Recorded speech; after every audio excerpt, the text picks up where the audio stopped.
ओम नमो भगवते वासुदेवाय। तो आज हम लोग श्रीमद् भागवतम के इस तृतीय स्कंद के 12वें अध्याय का 11वां श्लोक लेते हैं। कल हम लोगों ने देखा था कि किस प्रकार से ब्रह्मा जी को जब क्रोध आया तो उन्होंने क्रोध पे नियंत्रण करना चाहा, लेकिन भ्रकटी पर भौएं उनकी जो है भौं पे वो क्रोध बैठ गया और वहाँ से रुद्र उत्पन्न हुए। अब रुद्र रो रहे हैं और कह रहे हैं कि हमारा नाम क्या है, हमारा निवास क्या है, ये सब पूछ रहे हैं। एक रो के बालक ने चिल्लाकर कहा। तो अब ब्रह्मा जी बता रहे हैं कि कहाँ कहाँ निवास है। तो ये श्लोक बहुत ध्यान से सुनने का है, क्योंकि हम लोग इस श्लोक से बहुत कुछ अगर करना चाहें तो अपने क्रोध पर भी नियंत्रण कर सकते हैं। क्योंकि जब पता हो ना कि स्थिति कहाँ से गंभीर होती है, कहाँ से खराब होती है, तो ये बात होती है। चलो देखते हैं हम लोग। हृदय इंद्रियान्य सूर्योम वायुर अग्निर्जलम मही सूर्यश्चंद्रस्तपस्व स्थान्यान्यग्रे कृतानि ते। फिर वो बोलते हैं ब्रह्मा जी, हे बालक, मैंने तुम्हारे निवास के लिए पहले ही निम्नलिखित स्थान चुन लिए हैं। कौन कौन से स्थान है वो? तो हृदय, तो रुद्र का मतलब ही है क्रोध आना, तो कह रहे हृदय।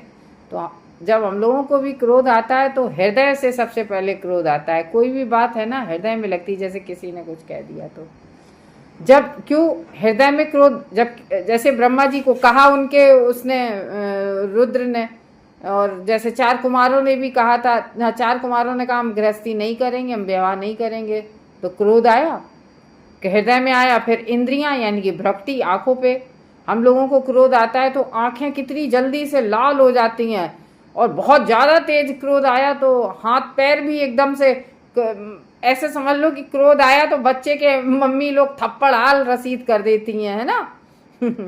तो ये है, इंद्रियों पे आता है। फिर प्राणवायु पे आता है। हम लोगों की देखो श्वास कितनी जल्दी जल्दी, बहुत ज़्यादा, तो अंदर देखो कितनी क्रिया प्रतिक्रियाएं होती हैं, तो हम लोगों की श्वास में अंतर आ जाता है।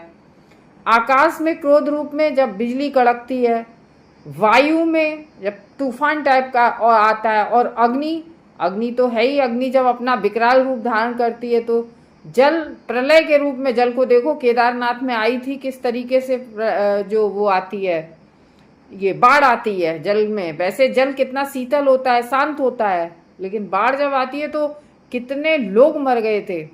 और मोस्टली बहुत सारे इलाकों में जब बाढ़ आती है हर साल बहुत सारे लोग मर जाते हैं। पृथ्वी, भूकंप इत्यादि आता है। और सूर्य, सूर्य की प्रचंड गर्मी, आज अभी इस समय जो टेम्परेचर चल रहा है 50 के करीब, तो वो मार ही रहा है। चंद्रमा, कई इलाकों में बहुत ठंडक पड़ती है तो शाम के टाइम बहुत ठंडक हो जाती है, तो वो बर्फ के रूप में। तथा तपस्या, तपस्या देखो भक्ति से बहुत शांति आती है। तपस्या जब व्यक्ति करता है तो उसको जो है अंदर से क्रोध आता है। ऐसे समझ लो वो कौन से ऋषि थे जिनने अम्बरीश महाराज को श्राप दिया था, वो उनको बोलते हैं, वो पांडवों की भी परीक्षा लेने गए थे। तो देखो अभी याद हमेशा याद रहता है, आएगा तो याद दिलाएंगे। तो अब क्या बोलते हैं आगे कि हे बालक, मैंने तुम्हारे निवास के लिए इंद्रियां, प्राण वायु, आकाश, वायु, अग्नि, जल, पृथ्वी, सूर्य, चंद्रमा तथा तपस्या, इसमें रहोगे, इतनी जगह बताई। तो ब्रह्मा के क्रोध के फलस्वरूप उनकी बहुओं के बीच से रुद्र का जन्म हुआ, तो कि जो कि कुछ कुछ तमोगुण तथा रजोगुण से उत्पन्न हुआ था वो बालक। तो हम लोगों से क्यों कहा जाता है कि अपनी जो है वाणी पर संयम रखो। जैसे हम लोग हैं तो कभी कभी क्या होता है कि बहुत वर्ष बीत जाते हैं, आदि जीवन भी बीत जाता है, और किसी ने कुछ शब्द ऐसे कहे होते हैं वो पूरे जीवन शब्द चुभते रहते हैं। तो वही इसमें बता रहे हैं, जैसे कल के पिछले 2-3 श्लोकों के पीछे जब हम लोगों ने पढ़ा था, जो अविद्याएं जो थी सृष्टि में, जो 5 अविद्याएं थी, यानी कि सबसे पहले तमा था, यानी कि तमह, तमु, और उसके बाद मोह, महामोह, है। तो मिथ्या अहंकारी तो होता है हम लोगों को, तभी उसी का तो हम लोगों को क्रोध आता है कि मैं हूँ, ये मेरा है, मैं कौन हूँ, ये मैं देह हूँ। जभी तो अगर ये कह दे कि हम आत्मा है तो फिर हमें किस बात का कष्ट। किसी ने कुछ कहा तो कोई बात नहीं, क्योंकि हृदय से प्रारंभ होने वाले स्थान। और यहाँ पर क्यों कहा गया मिथ्या अहंकार, क्योंकि हृदय से जो क्रोध उत्पन्न होता है वो मिथ्या अहंकार के ही तो कारण होता है। अच्छा, मुझसे मना किया कि तुम विवाह नहीं करोगे, तुम सृष्टि को आगे नहीं बढ़ाओगे, मैंने तुम्हें उत्पन्न किया, ये चीजें धारणा अंदर आ जाती। क्यों? क्योंकि मैं देह हूं, मैं कोई हूं, ये होता है। तो अहंकार से उत्पन्न होता है मैं मेरा, इसलिए ये स्थान रुद्र के निवास के लिए उपयुक्त है। जो अहंकार के, क्योंकि रुद्र जो है वो अहंकार के अधिष्ठाता देव शिव हैं। हमारे अंतःकरण हृदय में ही अज्ञान है, हृदय ही तो क्रोध का जन्म स्थान होता है। जब क्रोध बढ़ता रहता है तो फिर हमारी इंद्रियां भी उससे प्रभावित होने लगती हैं। तो इस क्रिया का यहाँ पर संकेत दिया गया कि जो दूसरा बताया था कि जो हमारी प्राण वायु होती है, जो श्वास में निवास का बताया है उन्होंने। तो जब क्रोध आता है तो श्वास बढ़ जाती है नासिका से। हमारी तो बहुत जोर से पहले नाक फूल जाती थी, इतनी कस के, इतनी जल्दी जल्दी सांसें आने लगती थी, नाक फूलती थी बहुत कस के, पकौड़े जैसी। तो ये क्रोध उसमें भी आ जाता है, वाणी में भी आता है क्रोध, आकाश में क्रोध आता है। शेर की भयानक गर्जना से वायु में सुखाने की क्रिया के द्वारा वायु सुखा देती है। अग्नि में जलाने से जल में बाढ़ के रूप में दर्शाया गया है। पृथ्वी के विभिन्न स्थानों में जो ये धातुएं निकलती हैं उनसे, जैसे अस्त्र शस्त्र भी बनते हैं, उनके माध्यम से भी होता है। पृथ्वी पर शेर, बाघ, सांप, ये पशु भी, ये भी कारण होते हैं क्रोध के। तो इस तरीके से इसमें सूर्य, चंद्रमा इत्यादि बताया गया है। तो ये अत्यंत महत्वपूर्ण है। भगवत गीता का जब हम लोग 3rd अध्याय पढ़ते हैं ना, तो उसके 37 में बहुत अच्छे से रुद्र तत्व का वर्णन हुआ है। क्रोध काम से उत्पन्न होता है। काम से मतलब क्रोध कैसे काम से उत्पन्न होता है? क्योंकि काम मीन्स इच्छा। जब हमारी कोई इच्छा होती है और वो इच्छा पूर्ति नहीं होती है तब क्रोध आता है। इसलिए कहते हैं ना कि क्रोध किससे उत्पन्न होता है? काम से। काम क्या होता है? इच्छा। ब्रह्मा जी की इच्छा थी सृष्टि बढ़ाने की, नहीं पूरी हुई तो क्रोध आया। तो क्रोध किससे आता है? काम से। और ये जो काम होता है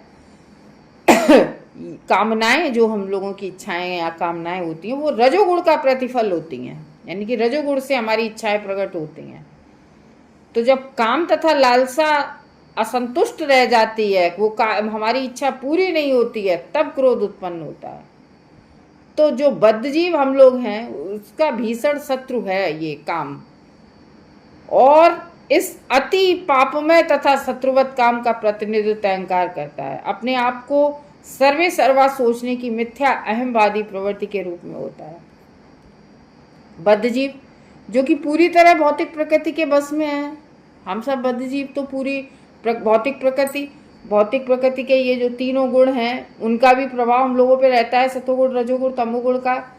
तो ये भौतिक प्रकृति के बस में हम लोग, तो हम लोगों के लिए तो अहंकार स्वाभाविक है, तुरंत आ जाता है। हम बद्ध जीवों को, वो तो ब्रह्मा जी है, हम लोग जो बद्ध जीव हैं हम लोगों को तो अहंकार होने को श्रीमद् भागवत गीता में मूर्खतापूर्ण कहा गया है। जो क्रोध करता है उसको क्या बोलते हैं? मूर्खतापूर्ण बोलते हैं भागवत में। यह स्वयं केंद्रित प्रवृत्ति रूप अहंकार हृदय में रुद्र का रूप है, यानी कि स्वयं केंद्रित। अब मतलब अपने आप को ही सुपीरियर समझना, अरे हमारी ये अवज्ञा का कैसे, तो वहां पर अहंकार होता है और अहंकार से ही क्रोध आता है। यह स्वयं केंद्रित वाली जो प्रवृत्ति होती है, ये जो अहंकार के हृदय के रूप में रुद्र का रूप ले लेता है।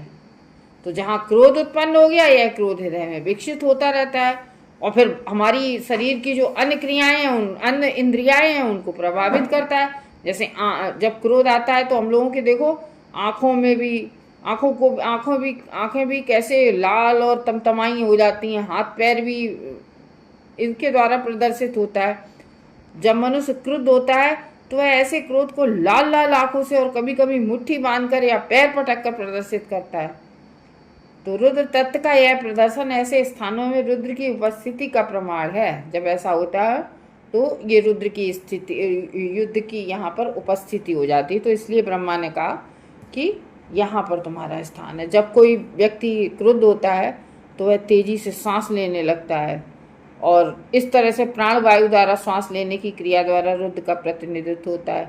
जब आकाश में घने बादल घिरे रहते हैं और वे क्रोध में गरजते हैं, और जब वायु प्रचंड रूप से बहती है तो रुद्र तत्व प्रकट होता है। और इसी तरह जब सागर का जल वायु द्वारा उद्दीर्ण किया जाता है, बहुत तेज हवा चलती है, सागर की लहरें उठती हैं, बहुत दूर दूर तक जाती हैं, और जैसे सुनामी आती है।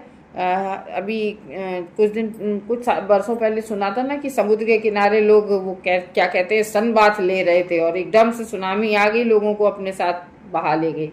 तो वह रुद्र के विषाद रूप जैसा प्रतीत होता है, जो सामान्य व्यक्ति के लिए अति भयावह है।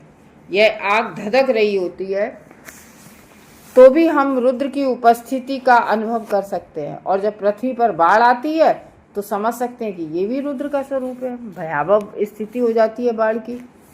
तो पृथ्वी के ऐसे अनेक प्राणी हैं जो निरंतर रुद्र तत्व का प्रतिनिधित्व करते हैं। जैसे सांप है, सांप भी दूसरों को परेशान पहुंचा देता है।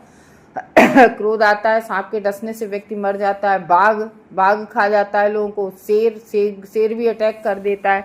तो इनमें भी रुद्र का स्वरूप इनको भी माना जाता है। तो कभी कभी सूर्य की अधिक ऊष्मा के कारण लू लगती है, और चंद्रमा के द्वारा उत्पन्न अत्यधिक शीतलता के कारण हृदय गति रुकने की घटनाएं होती हैं। तो ऐसे अनेक मुनि हैं जो तपस्या के द्वारा सत्याविष्ट होते हैं, और अनेक योगी, दार्शनिक और त्यागी तपस्या कर करके उनमें इतना अहम आ जाता है कि वो, तो जो क्रोध तथा रजोगुण के रुद्र तत्व के वशीभूत होकर अपनी अर्जित शक्ति को यदा कदा, हाँ याद आ गया, दुर्वासा मुनि थे।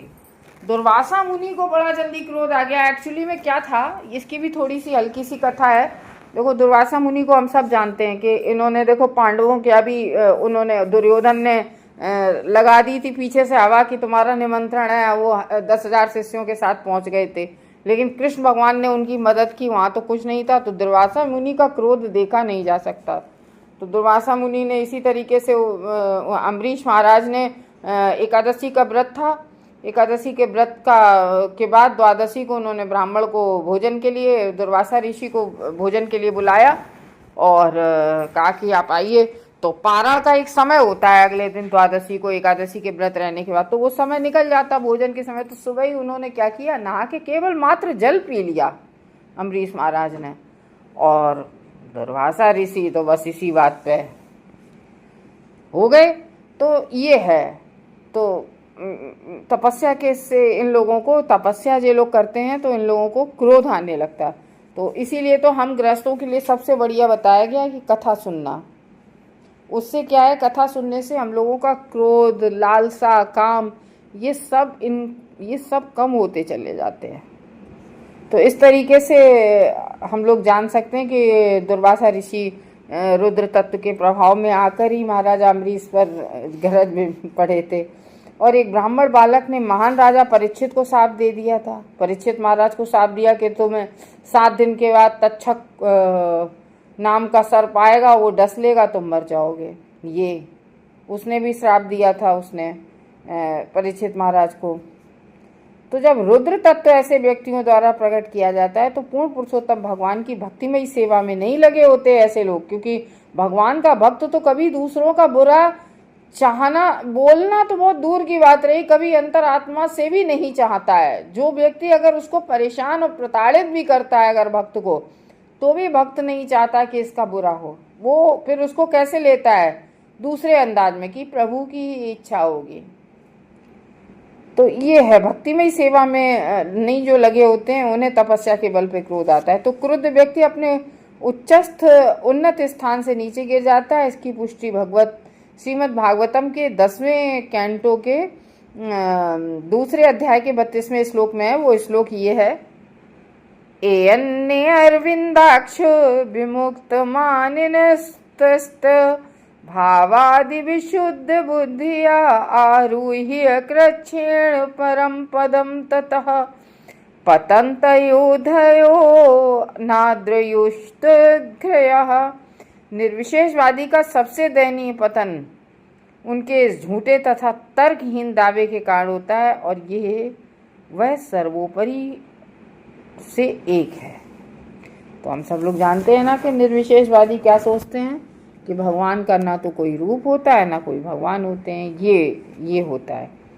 तो इस तरीके से इस श्लोक में हमने जाना रुद्र मीन्स क्रोध। तो किस तरीके से कहाँ कहाँ रहता है, तो हम लोग इसका उपाय कर सकते हैं ना कि हृदय में जैसे ही क्रोध हो तो उसको तुरंत शांत किस तरीके से करें हम लोग, कहाँ कहाँ किन किन इंद्रियों पर और कहाँ कहाँ प्रभाव करता है, तो कैसे क्रोध आए। और जो समझदार व्यक्ति होता है वो क्रोध प्रकट होने से पहले ही उस पर नियंत्रण करता है। करना चाहा था ब्रह्मा जी ने भी नियंत्रण, लेकिन वो रुद्र के रूप में प्रकट हो गया। हरे कृष्णा भक्तों।